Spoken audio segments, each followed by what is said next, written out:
আমেরিকার 46তম president Joe Biden বিজয়ী ঘোষণা করা হয়েছে এবং ডোনাল্ড ট্রাম্প দুঃখ প্রকাশ করতেছে। ওয়াশিংটন ডিসিতে কিন্তু মানুষজন রাস্তায় বেরিয়ে এসেছেন, তারা গাড়িতে করে হর্ন দিচ্ছেন, তারা অভিনন্দন জানাচ্ছেন, তারা একটি উৎসব মুখর একটি পরিবেশের মধ্যে আছেন। এই ছিল আমার কাছে আপাতত খবর। হলো যুক্তরাষ্ট্রের 46তম প্রেসিডেন্ট হলেন জো বাইডেন। আমেরিকানরা এখন সবাই উল্লসিত। What does this tell us about the president's plans to contest the vote, and what does this mean for his chances at reclaiming the White House?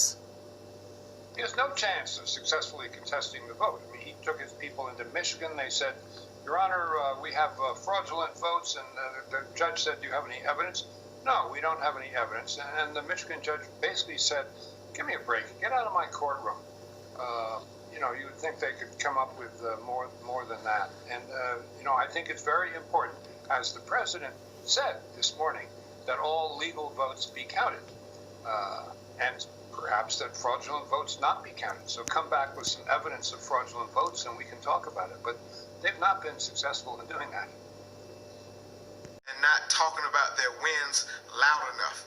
And I think that's going to be critically important for this administration. But Joe Biden also is going to have to make certain that he keeps his promises to the American people. Because part of the reason why Barack Obama was elected, because there were frustrated people after the Bush administration. Part of the reason some argue Donald Trump was elected is because there was frustration after the Obama administration. Joe Biden is a response to the frustration from the American people from the Trump administration. So he's going to have to keep his promise and make people believe and show them that government can work, will work, and should work for them. Very quickly, before I let you go, Jacqueline, you mentioned the possibility of Pelosi maybe not being the majority leader there in the House. Do you foresee anybody in the Democratic Party actually mounting a challenge? Yeah, I was actually running through that in my head as I was saying it. So last time around, there were a few people who tried to run for it, and including, I believe, it was Congressman Tim Ryan. I'm blanking on the other names right now, but those efforts fell far short, and actually those people faced a lot of backlash in the party for trying to, on social media. Good to see you. And as we are talking about social media, given that we are now called the race at CBS News for Joe Biden to become the next president of these United States, I want to take a look at some of the responses to this historic information. His former boss, the 44th president, Barack Obama, posted on social media in part saying, quote, I could not be prouder to congratulate our next president, Joe Biden, and our next first lady, Jill Biden. I know he'll do the job with the best interests of every American at heart, whether or not he had their vote. So I encourage every American to give him a chance and lend him your support. The now First Lady-elect tweeted this picture of her with the new President-elect. You can see there, Dr. Jill Biden is covering up the word Vice, so that the sign now reads Dr. and President Biden live here. Senator Bernie Sanders has also responded to the news on Twitter. He said, quote, congratulations to Joe Biden and Kamala Harris for their historic win. In this incredibly difficult moment in American history, I wish them the best as they attempt to bring our nation together around an agenda of economic, social, racial, and environmental justice. You'll, of course, remember Sanders was Biden's opponent for the Democratic nomination up until this spring. Let's go ahead and check back in with our intrepid political panel of Leslie Sanchez and Antoine Seawright. Leslie is a CBS News political analyst and also a Republican strategist, whereas Antoine is a CBS News political contributor and a Democratic strategist. Guys, have you caught your breath yet? This has been quite the Saturday. It speaks to some of those key points that Andrea and Casey just talked about. Biden knows that his first and biggest challenge is going to be to try to speak to this entire nation, to all of those people who voted for President Trump, to try to unify the country. And so I am told that's going to be the theme of his message when he does, in fact, address the nation. That could happen as early as this evening. He will talk about the fact that he sees himself as a president of the entire nation and not just blue states, the people who voted for him. And that's really been a theme that has governed much of his campaign. It's something we've heard quite a lot about in these closing days. When you look at Pennsylvania, the state that delivered him this victory, where did he spend most of his time campaigning in the closing days of this campaign? It was Pennsylvania, 14 stops in all, more than any other state. Why? Because he knew that this could be the state that could be make or break for him, and so it was, and so it is. And that is why on the final day of this campaign, he visited Scranton, the place where he was born. He visited Philadelphia to encourage African American voters to turn out in force. They didn't in big enough numbers in 2016. And so we wait for a reaction from the Biden campaign on what is undoubtedly a day of celebration.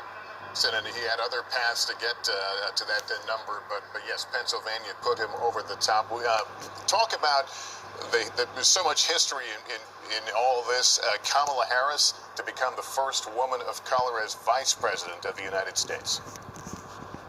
It's an historic day for that reason as well. Senator Kamala Harris becoming the first black woman to serve as vice president-elect.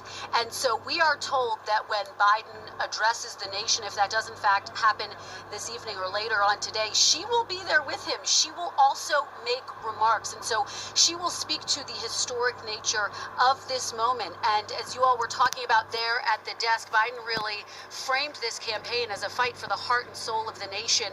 And she certainly was a part of that messaging, that this is a new moment in American history, and they were hoping that would resonate. Let's go to overwhelming in a way to think of the barriers that have been broken, not only the glass ceiling, but in an era of such a racial reckoning in the United States, to have a person of color in the vice presidency.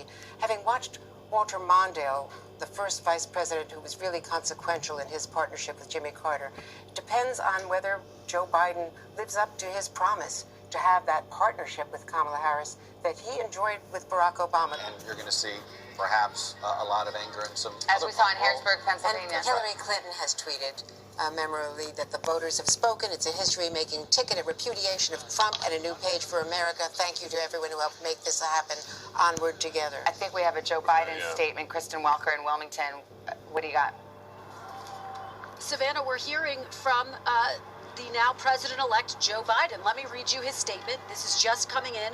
I am honored and humbled by the trust the American people have placed in me and in Vice President-elect Harris. In the face of unprecedented obstacles, a record number of Americans voted, proving once again that democracy beats deep in the heart of America. With the campaign over, it's time to put the anger and the harsh rhetoric behind us and come together as a nation. It's time for America to unite and to heal. We are the United States of America, and there's nothing we can't do if we do it together. So there you see again Joe Biden really stressing and calling for unity in this moment, acknowledging the fact that these results in these key battleground states were close, acknowledging that it is going to be up to him now to try to unify what is a deeply divided nation. In terms of the reaction that we're getting from President Trump, I think it bears reminding people and underscoring something that you said, Savannah, which is that this was not a surprise to the Biden campaign. They were prepared for this type of reaction from President Trump. In fact, they put out a statement yesterday, if I could just read that to remind people what their posture is. As we said on July 19th, the American people will decide this election, and the United States government is perfectly capable of escorting trespassers out of the White House. So to that point, defiance from the Biden campaign, from President-elect Joe Biden, who's clearly not going to be daunted by the comments of President Trump. In terms of those legal battles, the Biden campaign in the days leading up to this historic moment have called those legal challenges meritless. They've called them charades, and they say they have a team of lawyers ready to fight them. So it is significant, though, that we're getting our first reaction from Joe Biden himself as he prepares to take the mantle of president-elect. At the same time, they wanted us to fight over policies and over who would be a president of the United States, for instance, but at the end of the day, they wanted compromise, they wanted civility, they wanted conciliation.